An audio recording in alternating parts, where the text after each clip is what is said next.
present Genius, taking a hit from the Logic Bomb. Here is your host, Dave Gorman.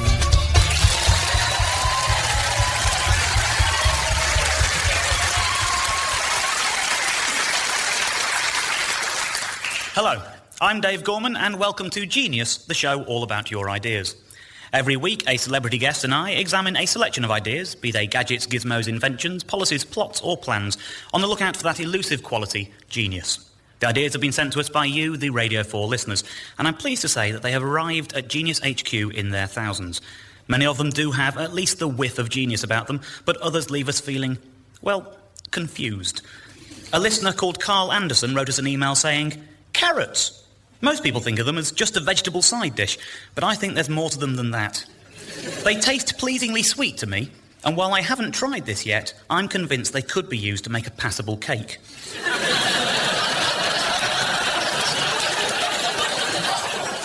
Please take this seriously. I'm not mad. No, Carl, you're not mad. You've just never been to a cake shop. Obviously, an idea like that isn't going to make the show for fear of insulting our guest. I'm delighted to say we have our first real-life professor. He is the visiting professor of broadcast media at Oxford University. Oh, and in his various capacities as a producer, writer and performer, he's responsible for some of the most successful and groundbreaking comedy of recent times. From The Day-to-Day to Knowing Me, Knowing You, from I'm Alan Partridge to The Thick of It, from The Armando Iannucci Show to Armando Iannucci's Charm Offensive. Ladies and gentlemen, the genius that is, Professor Armando Iannucci.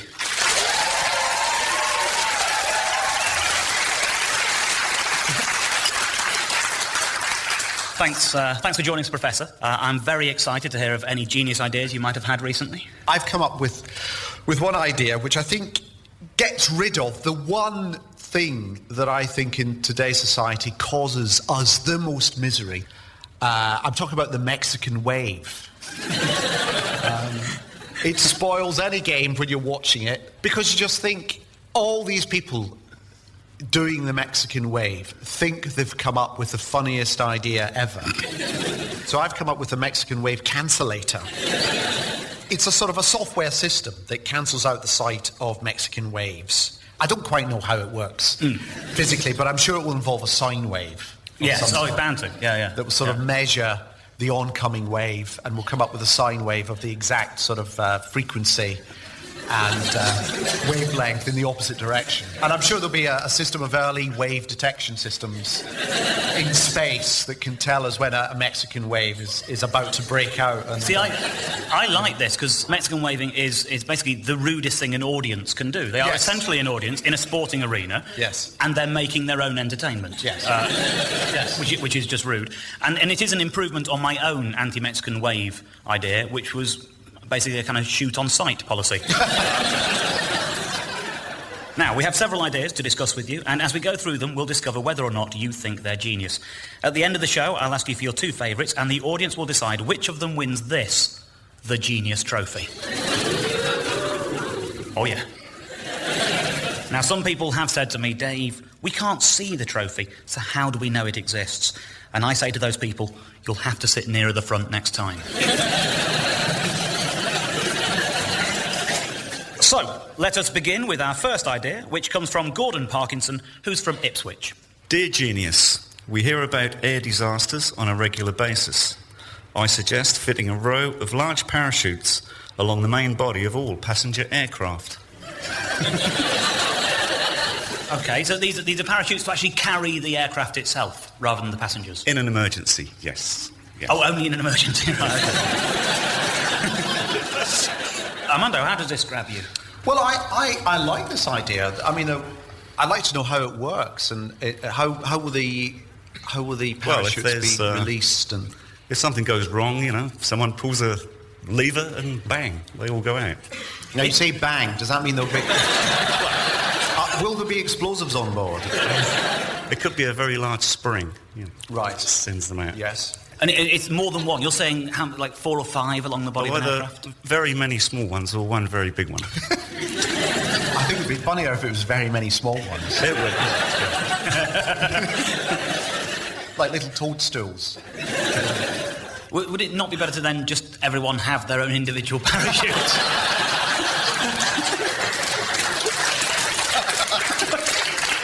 There won't be time for that because the aircraft will be at that angle, won't it? You can't put a parachute on when you're at a very steep Just angle. describe that angle for the listener. It's sort of 0 degrees heading earthward. No, yes, I mean, the question is, would people be tempted to let one off, basically, just to see what happens? That's the... That is a slight problem, isn't it? Yes. Oh, you mustn't say that. That undermines your argument completely. Well, OK, so you put the parachutes in a place where only the stewardess can have access. Yes, or... certain members of staff, there's always going to be enough people to pull the parachutes. Or the crew, if they're still alive. Yes. The stewardesses were part of the crew. Not just some other travelling stewardesses from another airline, although they should be trusted. They know the game. I always thought, because it's on boats, they have lifeboats. They do. And I don't know why they don't have life planes on planes. If there's trouble, we all get in the smaller and more cramped plane. I think if I was plunging to Earth in a fiery ball of metal, the last thing I want to do is get into a rubber plane. I'm thinking I do favour the one large canopy over the whole plane thing. Yeah. As much as anything, you could sell advertising space. Yes, you could.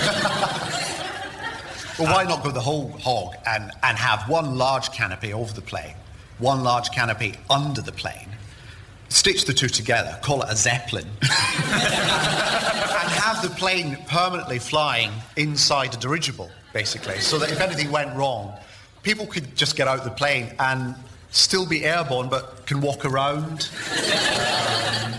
taking the view. Yeah. They will have a burning wreck in the middle of the dirigible. You're in a dirigible, so there's swings and roundabouts. I'm just giving you a tick for the word dirigible. Thank you. This seems like a very good idea to me, because if there is a plane crash, it's not just the people on board, it's where it lands that causes the problem. This is the first time I've heard a solution that actually tries to solve both of those problems, because this brings the plane down safely. This seems to be a very positive thing to me. And you seem to be quite inclined towards it as well. Yes, I think the big plus point for it is that it will mean there are no more plane crashes. Who's going to... We're not going to have Richard Branson involved in this, are we? Oh, good grief, no. Good grief, no. No. Fine. Those are exactly the words I wanted to hear. Professor, what do you think? Parachutes for planes, genius or not? I think it's genius. There you go. Fantastic. Congratulations, Gordon. You are a genius. Well done, you. So, let's see what our next potential genius has in store. He's from Leeds, and he's Richard Raftery. Dear genius, this is Raftery's flip-flop solution. Forget ASBOs and juvenile courts. All hooligans, thugs, binge drinkers, yobs, and antisocial elements generally should have footwear forcibly removed and be replaced with brightly coloured flip-flops. It is cheap, easily understood, and would boost shares in the flip-flop industry.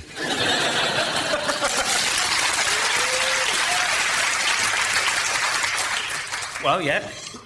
I'm not sure about the idea of labelling people so that everyone knows that there are criminals that walk down the street, because they tried this with Burberry a couple of years ago. And I don't think it really... Or was that their choice? You could have colour-coded flip-flops, so the shoplifter wears electric blue, the cat burglar wears green. Any amount of ideas could be brought into the sort of flip-flop scenario in order to make it more workable. Would you give the police the authority to march young offenders off to flip-flop shops? I think it's a matter of burning the chosen footwear in front of them so that they are already in tears, and then the officer reaches into the back of the Panda car or whatever they drive these days, and he would have a selection of flip-flops ready to administer. Can I just suggest a small nuance to the idea, which is espadrilles? Espadrilles? Yes. Slightly corky. They look funnier. And also when it rains, they soak up the rain, so they go slop. I like that idea. We could reserve those for the habitual repeat offenders. Yes. think we're moving towards some sort of consensus here. Well, yeah, although I am concerned that it's just going to drive criminals to the coast. Both the espadrille and the flip-flop very much a seaside footwear. But I just see an upsurge in beach crime. Well, we'd have to look again at what ordinary, decent members of society actually wear to the beach, and I haven't thought that one through yet, I must confess, but the colour coding could be a possibility. The polka dots people are not arrestable because they are completely innocent. OK. I can't see any criminal getting around that system. We have tried to test this out as best we can. There's a couple of guys who work on the show, Ali and Dave, and we asked them both to indulge in some antisocial behaviour. So what they did, they went out and tried to kick in a bus stop. This is Ali, who was wearing the Dr. Martin boots.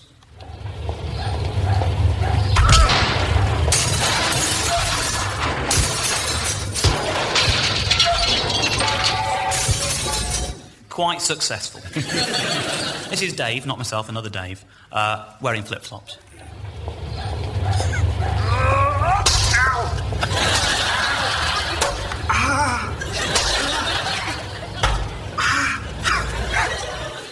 So there's certainly... Need I say more? Success. Yeah, absolutely. One bus stop is still standing. What do you do to someone who steals flip-flops?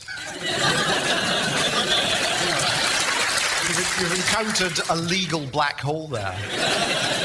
But, you know, it seems to have, I think, a supportive mood within the room. Is it doing anything for you, Professor? I was initially with this, but I don't know. I think there are quite a few flaws, so I'm going to reject it, unfortunately. I'm going to be Alan Sugar here. I'm broken-hearted.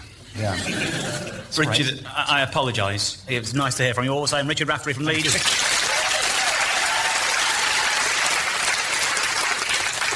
This next idea is something I've been looking forward to for weeks. It comes from Edward Ridge, who's 16 and from St Albans. Dear Genius, how about a movie version of Tetris?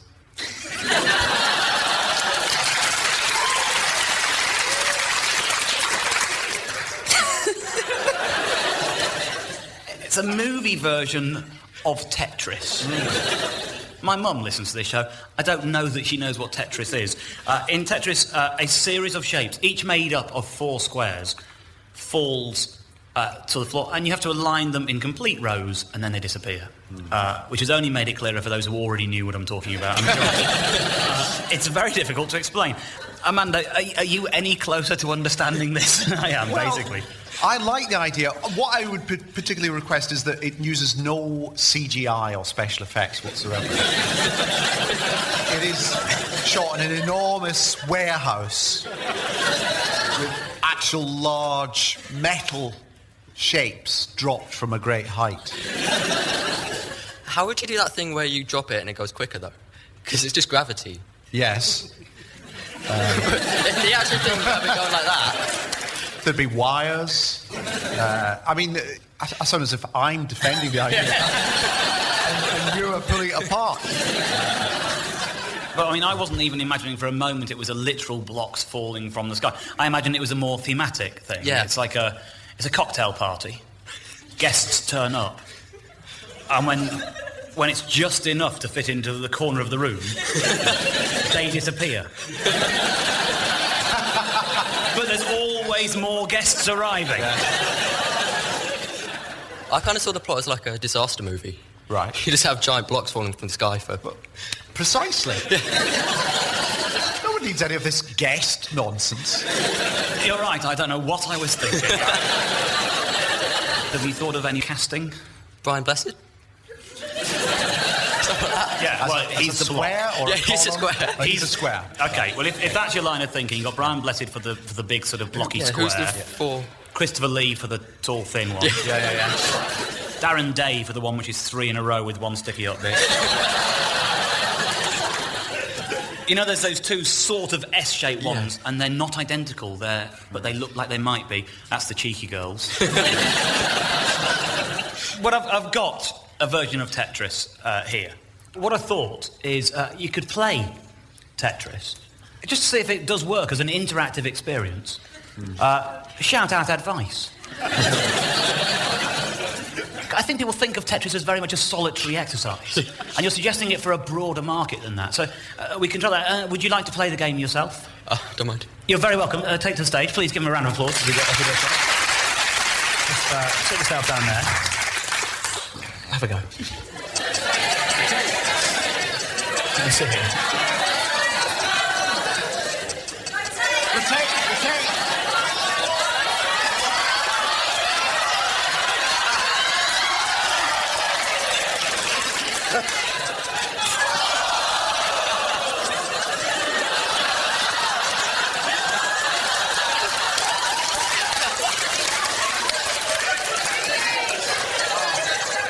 It's a bloodbath, though.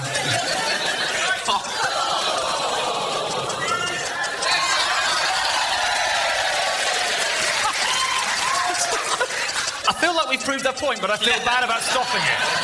I feel like it needs a conclusion.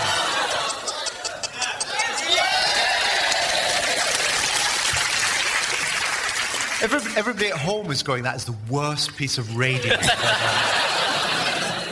They are, and yet, in a very peculiar way, we proved that there is mass appeal in watching Tetris. You were like watching Roman gladiators. I feel, the audience enjoyed watching Tetris, we know that much. I'm not sure if they enjoyed listening to it at home, but... Armando, let's get a decision. Is Tetris the movie? Oh, yeah. Genius or not? I don't care about the listeners. The radio is the past. Tetris the movie is the future. I'm in. It's genius.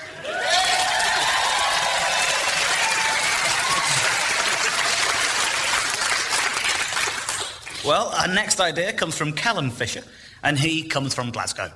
Dear Genius, my idea is a political philosophy, perhaps smearing into Kuwait form as a political party to be applied in a two-horse, non-PR electoral area based upon the single principle of contrarianism. The Contrarian Party automatically takes the opposite stance on any and every issue, creating a perfect inverse manifesto, making it easier for the electorate to grasp the differences between the parties.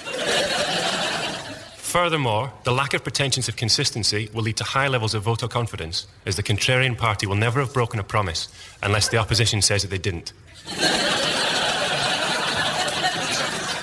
Peculiarly, against a backdrop of Tetris the movie, this is making perfect sense to me. As far as I understand it, their manifesto is the same as the other party's manifesto, only with the word not at the end. Yeah, or without the word not. But rewritten to reverse every policy they're suggesting. Yes. OK. A fellow Glaswegian, Armando, is this... Does that somehow help? Well, it sort of relies on the fact that a political party would have a point of view that one could oppose. And the Contrarian Party, as I'm calling it, their view is always reactive. They're never creating their own opinion in the first place. So they're screwed, for example, if they're on Question Time and Dimbleby goes to them first. They've got nothing to say at that point. Yes. Right. It boils down to, I just want to know why you think we need a party that does this. For a laugh? No, fair enough.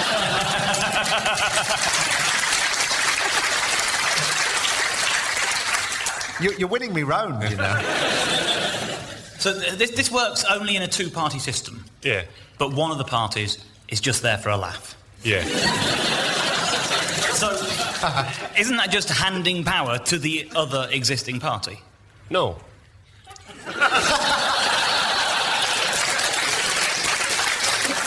Because... Just stop there. For the last good few years, until recently, the Tory party was just there for a laugh. And they kept going. But they took the other view because what they did was say everything exactly the same as the Labour Party. Which is why the Contrarian Party is a breath of fresh air. Now you're turning into one. Now you're turning into a politician. I did think that I should be the leader. This is how it starts. This is not a million miles from Nuremberg, you know. I think you should be the leader also. In fact, I'm going to ask you to be the leader in a fictional world now in which there is only one other party. You are the leader of the Contrarian Party. Amanda, do you want to try and throw a few normal party policies at Callum here? See if... I don't know. I think there should be a 20% levy raised on oil revenue from non-EC countries using North Sea oil seabeds. I don't think that.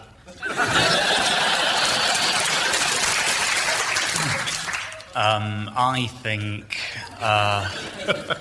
education. I think beer. Now, is beer the opposite of education? Some would argue the two go hand in hand. I tend to forget an awful lot of things that I've learned when I'm drunk. Are you drunk now? Yes. I think there is something in this, because if all political discussion was reduced to this level, on Newsnight, especially on This Week... Elevated to this level. Elevated to this level.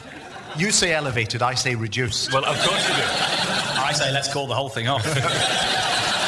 or on. Keep going, this is a great rally. This is hurting my head. I think it's interesting philosophically. It's the idea of it actually existing that scares me. I think it gives just license to whoever's in charge to do as they please. So you're not with me? But it's not up to me. Professor. Well, George Bush said, those who aren't with us are against us. And that worked. In many ways. I would like to see all political discussion on Radio 4 operate on this level. So I think it's a work of genius. Congratulations, Callum Fisher. OK, well, it is time for our final idea of the night, and indeed of the series. It comes from Alex Bunting of Guildford. Dear Genius, I've noticed that athletics equipment is becoming progressively more technical these days. Why don't they make running shoes with 98.2 metre high soles to enable unfit people like me to be competitive in the 100-metre sprint by means of a forward flop? Amanda, what do you make of this? You're talking about effectively 100-metre high running shoes. Yes. I mean, already indoor athletics becomes an issue, doesn't it? I mean, do you really realise how long 100 metres is? As a guide, Big Ben is 96 metres tall. It's getting close. So basically, you imagine two fathers for justice, one on top of the other on top of Big Ben. That's how high your man is. And he's falling. Sorry, you are falling from that distance. It's the certain death that I think is the biggest negative in the idea. Now it's actually become more attractive, actually. People who listen to the show regularly know that we often build examples of things, if we can, if it's possible. This theatre doesn't have a 100-metre high ceiling, so we weren't able to. So what we have done is built a scale model.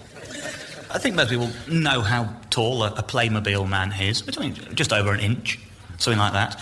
We've built some shoes to scale for him, and...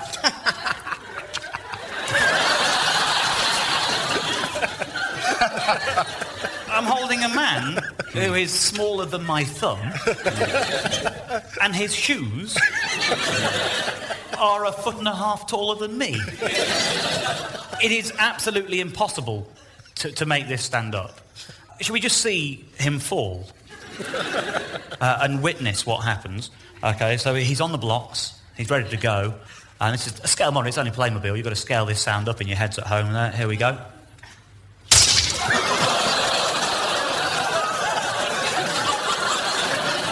It's quite a violent image, isn't it? I mean, the other trouble I have is, like, what would the changing rooms be like? They could just have a very large pit in the dressing room. 100-metre pit in the dressing room. Yeah. Do you not think there'll be some health and safety issues? In your idea, you basically say, Why don't they make running shoes with 98.2 metre high soles? There is an answer. According to the IAAF rules and regulations, rule number 2 about shoes. Athletes may compete barefoot or with footwear on one or both feet. The purpose of shoes for competition is to give protection and stability to the feet and a firm grip on the ground. Such shoes, however, must not be constructed so as to give an athlete any unfair advantage. You could argue that actually being on top of 100-metre high blocks of wood is not necessarily an unfair advantage.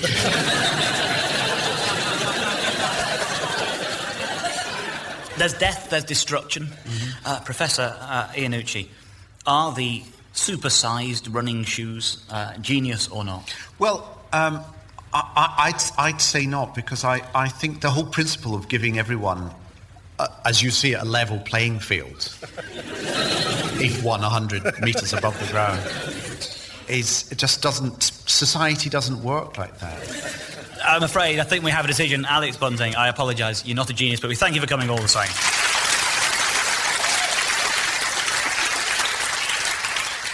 OK, we've heard all the ideas, and we know which of them Professor Iannucci here deemed to be genius. But, Armando, which two were your favourites? My favourites are Tetris the movie and the Contrarian Party. In which case, I'd like to ask Edward Ridge and Callum Fisher to join me on the stage as we wheel on the audience response measuring device. OK, and all those in favour of Tetris the movie?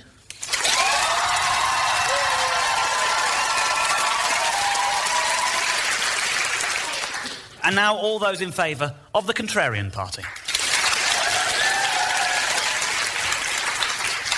You were magnanimous in your own applause, Callum. I think you saw which way that was going. You are a genius tonight, but you're not the topmost genius. We thank you for coming all the same. Thank you. Have you had a good time? Oh, yeah. Do you really mean that? Because I can't tell with your idea here. And Edward Ridge, a young genius, but a genius all the same. Ladies and gentlemen, Edward Ridge.